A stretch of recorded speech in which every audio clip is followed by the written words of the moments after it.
Hi, we're going to be talking about sacred geometry, the geometry of the universe around us, and recent developments in crop circles. So let's go back and try and motivate what we're trying to do here before we jump into these things, which appear to be, so we say, totally unrelated. So the early 1900s, 1910, 1925 timeframe, astronomers finally had telescopes that were capable of gathering enough light, and they could see smudges that they just thought were a few stars. They recognized there were actually entire new galaxies of stars, of hundreds of millions of stars, and we now know that there's billions of these galaxies out there, each holding hundreds of millions of stars. So an obvious question that came up when this was discovered in the 1920s was what holds these galaxies together? They appear to be, by and large, spirals, and each of the stars has a certain mass, so it generates gravitational attraction to all the other stars.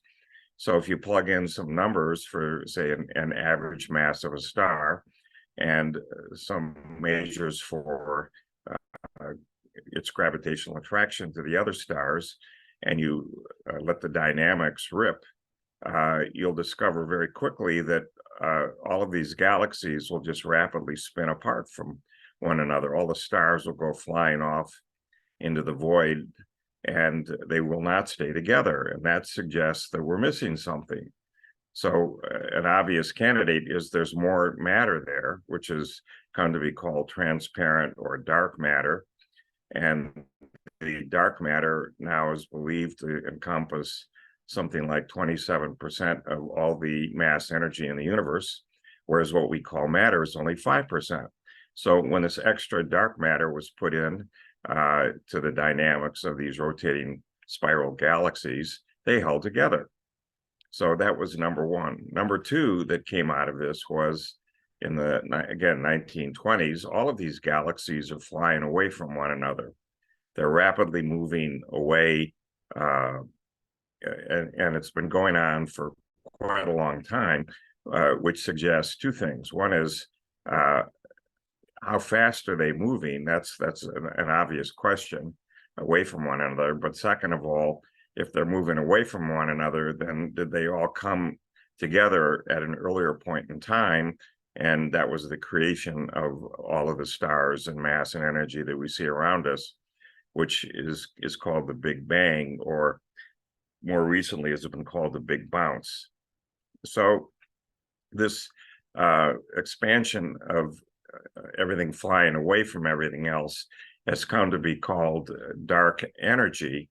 And that's because the energy is actually pushing on the fabric of space itself, and the space itself is expanding. The galaxies themselves, while they're indeed moving apart from one another, the movement appears to be due to the expansion of space, not simply to them moving, which is indeed happening. And this dark energy makes up 68% of all the mass and energy in the universe. So that's where we're at. So we have a situation where for 500 years we've been studying 5% of the mass and energy in the universe, and we're missing the other 95%. This is not a minor miss. This is a pretty big miss. So it suggests what alternatives are there? What other things could we come up with that would suggest how we could, in fact, deal with this? And it suggests perhaps there's more dimensions than we're aware of where this extra mass and energy reside. And the extra dimensions would allow us to have, again, all of this, 95%. What we're looking for would be in other dimensions we can't find. Now, there's evidence for this in things like the Yoga Sutras of Patanjali, for example, which is written around 0 AD, but was an oral tradition far before that. And it does describe these additional dimensions that are out there. but in a manner that's not consonant with modern science. So what can we do? Well, we had several different people, in particular, Charles Leadbeater and Annie Besant in the 1900 timeframe, who wrote a book on occult chemistry, and they described, in fact, these other dimensions obliquely. And then a gentleman that I work with, Ron Cowan, who was a Buddhist monk, lived in Toronto, taught high school physics, and he went into deep meditation, as did Leadbeater and Besant, and he observed these extra dimensions. So what did Ron Cowan observe? Well, he came up with and watch this carefully, a 26 real dimensional universe. Okay, so let's walk through the picture here. We have where we live, called space and time, and there's 4 dimensions to that, which are labeled X, Y, Z, and I, with square root of -1 times c, the speed of light, times time. So c, the speed of light, is 300,000 kilometers per second, and time is measured in seconds. So c times t gives us measures of length, just like X, Y, Z, but it's got the square root of -1. So time is in some sense different from the other 3 dimensions that we see around us, that we can go back and forth, up and down, left and right, X, Y, Z, but this other dimension of time is in some sense different. The square root of -1 suggests that we actually rotated time by 90 degrees, so it's different than the other dimensions. But these are the natural 4 dimensions for the space-time that we live in. Now, in addition to that, it says here that there's 10 dimensions for matter. Well, we've only described 4 of them. There's another 6 dimensions here, and these are so-called compactified dimensions. These dimensions arise. Let's take a look at the simplest example. We have 6 compactified dimensions here to go with our 4 for space-time. And what they are is we have another 3 dimensions, another X, Y, Z, but different than the ones that we see here.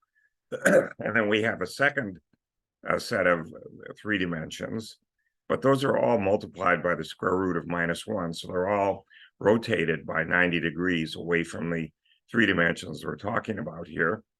And then they're compactified. So what does that mean? We go down here and look at this picture. And what we see is that if one of the dimensions lies, say, on this vertical line, the other dimension, say this is the X dimension, the other X dimension multiplied by the square root of -1 is going to be perpendicular to it, rotated by 90 degrees on this other line. And we now take that it's actually 2 dimensions and wrap this around our X dimension that we had back here in the space that we live in. So when we actually look down the X dimension here, there's a wrapped around set of 2 dimensions from these other compactified spaces. The reason we can't see it is, again, it's wrapped around very tightly. Well, we get that we get that here, but let's stop for a second and go off to the other picture. Right next to our space-time dimension and these compactified 6-dimensional space, we've got another 10 dimensions. And these are, again, we took the 4 dimensions here for space and time, we rotated them by 90 degrees, we multiplied by the square root of -1, and we come up with another 4-dimensional subspace right next to where we're living. In this subspace are things that live, such as guardian angels or souls, as an example. And having said that, then there's associated with that another set of, again, 6 compactified dimensions. So we have the same issue here. And again, we took the X dimension. So let's go back to our picture here. We go into our compactified space and we take, again, the X dimension, we take the rotated X dimension and we wrap that around the X dimension that we have here for dark matter. So that takes care of 10 dimensions here. 6 are compactified here for matter, 6 are compactified for dark matter. And then finally, we have a means for synchronizing these two. The means for synchronizing them is we have another set of 6 dimensions that are all compactified. So we take, say, 3 of those that have X, Y, and Z, and those get compactified, wrapped around the X dimension here, and similarly over here, and everything is consonant with one another. The thing to keep in mind here is the following, that Nikola Tesla talked about this rule of 3, 6, 9. Well, let's look at his rule. We've got 3 space dimensions here. We've got 6 compactified dimensions here. And if we just took 3 of the 6 dimensions here, we'd have a total of 9, 3, 6, 9. So that gives us that, and the same thing for dark matter, which he didn't talk about. So that takes care of what Nikola Tesla was talking about. But more to the point, we have the teachings of Jesus of Nazareth, where he talked about a Father, a Son, and a Holy Spirit. Well, if Jesus of Nazareth, whose soul would be, for example, the Son, it would probably reside in these compactified dimensions here, which would allow for this extra energy we're talking about.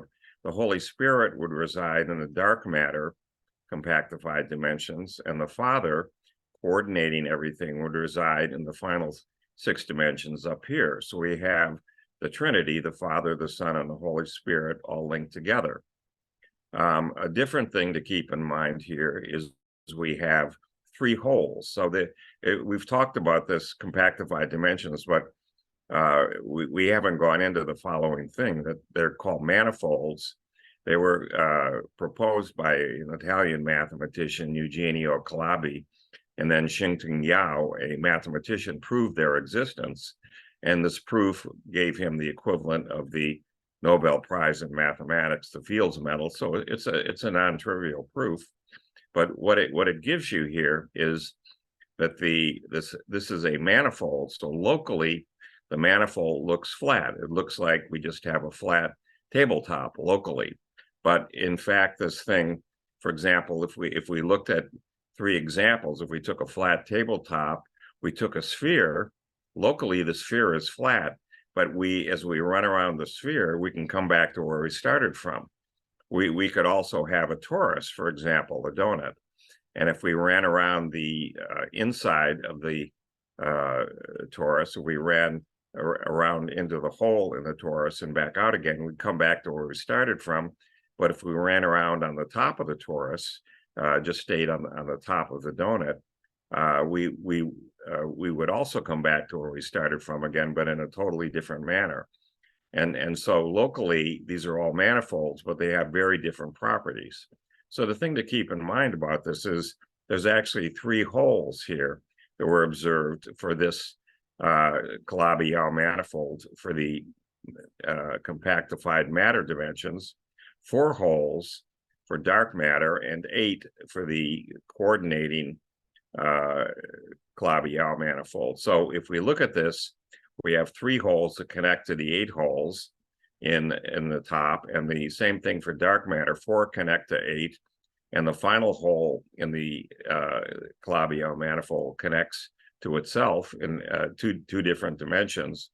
And so each of these holes results in us losing a dimension. So we're actually going from 6 times 6, 6 plus 6 plus 6, or 18 dimensions. We have 8 holes now. They're all linked together. So we go to 10 dimensions. Well, 10 dimensions is again what we find when we look in the Kalaba, the tree of life, the 10 Sephiroth that are there. Or if we go look in the Confucius dialect, where we find 10 nodes in this canonical figure that is used to describe the universe. So people through deep meditation are able to see these linkages that were occurring there. Now, we've got the compactified things here. The other thing to keep in mind that's occurring here is, we'd take a simple example. Here's an electron that Ron Cowan observed. The electron is, in fact, energy, and the energy is resonant inside 10 closed strings. These are the strings of string theory that people have heard about, which has occupied physics for the last 50 years. So these 10 closed strings resonate, they're vibrating, and they suck in energy, and the energy leads to something that looks to be very much like a particle, but it's more like a jelly bean. The energy is squishy. It's like a jelly, but it's a very squishy jelly, very, very hard. So the 10 strings keep all this in, but the electron is actually a torus. It's not a sphere. Okay, this is for reasons of stability here. And the key thing about the electron is it's covered with blocks of information. So the information blocks that contain both algorithms and data are constantly scanning the universe around it. And the rules that are there that encompass what's in this information, in fact, determine how the electron will move. If it detects a movement of something, it will react by looking at the rules and acting accordingly. And that's apparently how things work. So with that all as a background here, we're going to go now back to our crop circle examples. And let me first illustrate this. I'm going to go try and find a nice picture here of how crop circles are made. So here we go. This was taken. Most of these crop circles, they appear all over the world, but there's a lot of them in England around Stonehenge for whatever reason. I do not know.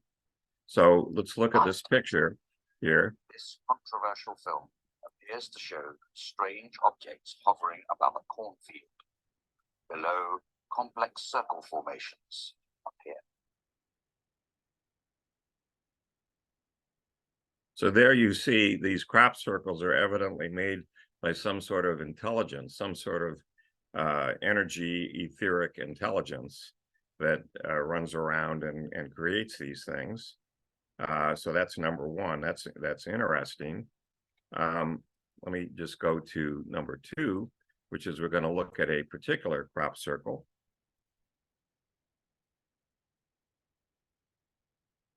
Hold on.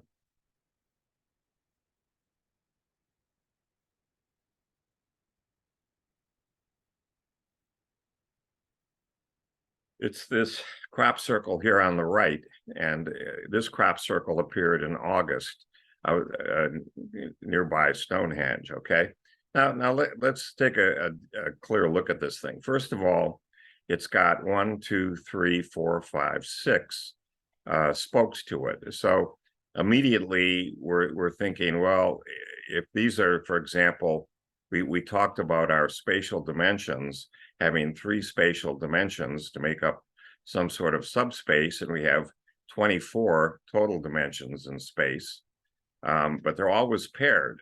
One set of 3 dimensions is paired with another set of 3 dimensions that is orthogonal to it.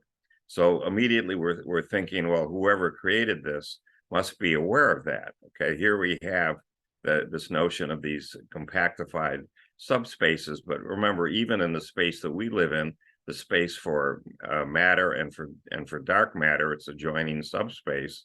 We end up with 3 spatial dimensions paired together. That's number one. Look at number two. We've got 18 things around the edge here. 18 of these little triangles. There's another 18 here. Well, this is exactly what we're talking about. We had 3 6-dimensional subspaces, or a total of 18. Okay, so they're captured here, or equivalently, the set of 6 is multiplied by 3.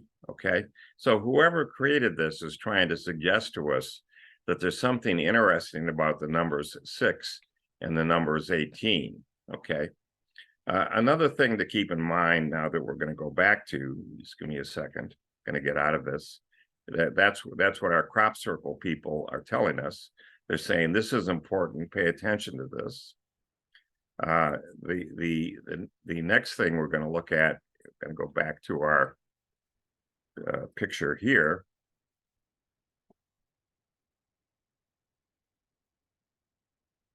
And we clearly have this, okay, 24 spatial dimensions described here, and we have these other two dimensions for time that we're not going to talk about. And now, if we take a look though up here, we see two other things. One is that these Calabi-Yau manifolds. Okay, here's a picture in 2D of a 6-dimensional Calabi-Yau manifold, and you can see this doesn't look at all like anything you thought would be. I mean, locally it's flat at each point, but look at this incredible structure to it. And this is just a 2D slice of it. So you can imagine if we looked at all possible 2D slices of this 6-dimensional, we'd get an incredible picture. And then this thing evolves with time. So these other dimensions are not, if in any sense, fixed. They're vibrating, they're oscillating, they're doing their thing. The next thing to look at is we're familiar in chemistry with the notion of atoms, and the atoms appear when we look at what became to be called the periodic table of elements. We had hydrogen, we had helium, we had lithium, beryllium, etc. And so we end up with 92 naturally occurring in nature elements or atoms or basic units that describe everything. And that led to incredible advances in chemistry. What people aren't aware of is that a similar advance occurred in mathematics. Mathematicians studied symmetries, and in symmetries are dealing with, for example, if I took a triangle that was an equilateral triangle and I rotated it each angle at 60 degrees inside the equilateral triangle. So if I rotated it, say, 60 degrees, I'd take me back to where same sort of looking figure. And if I did that 3 times, I'd come back to where I started from. So that's an example of 3 rotations, and those actions make up, in their symmetries, they make up what mathematicians call groups or finite simple groups. So these are the sort of atoms that mathematicians deal with. We could take a square, and a square would have 4 90-degree angles to it. We could rotate it 4 times, take us back to where we started from. If we just rotated it in a plane, if we wanted to, we could go along the diagonal of the square and rotate it and flip it 180 degrees, do that twice, and we get back to where we started from. And we could flip it along and the midpoint of each side, rotate it there, and get back to where we started from. So you see there's many possible symmetries that we can come up with. So one of the great accomplishments of mathematics that only occurred in the early 2000s was the completion of classifying all of these finite simple groups. And we came up with a table here that has 20 of these families of finite simple groups, much like our periodic table.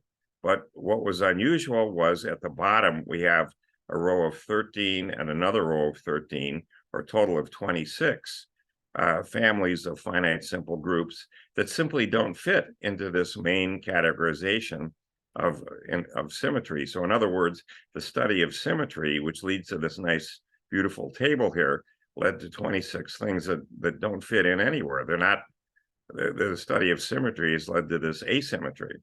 Well, if there's 26 of them, and why not go all the way? We go back to our picture here of our 26 real dimensions, and each of those that we get out of our so-called exceptional or sporadic groups, the 26 groups are each tied into one of these dimensions here. Well, what does that mean? Well, it means that there's a lot more dimensions for each of there's subdimensions that we're dealing with here for each one of these. And in fact, the numbers are mind-boggling that if we looked at these so-called exceptional groups, the largest one of them has dimensions 47 times 59 times 71, or 196,883 dimensions. That's for one of them, okay? The others aren't as big, but we see we've got a lot more dimensions than just the 26 dimensions we're talking about here. And we find these dimensions all the time. For example, there's stories of Jesus of Nazareth in the New Testament, where he's in the temple arguing with the priests, and they get very angry with him. And it says that he simply basically disappeared.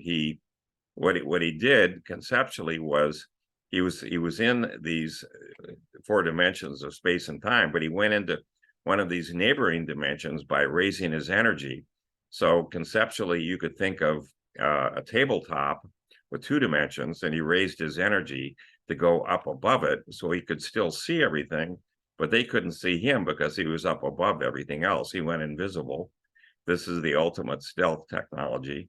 And then he walked out of the temple and had no problems. And there's many other examples of this that are found on the internet if you go look. So there's a lot more dimensions that we're dealing with here, and the crop circle people are suggesting that we should take this seriously. And they themselves are probably etheric entities that are living in these compactified dimensions. And clearly they have the wherewithal to be able to control forces in the space-time that we live in, because they created the crop circles. And they're telling us, pay attention, watch what's going on. And with that, we're going to close things out. Thank you very much.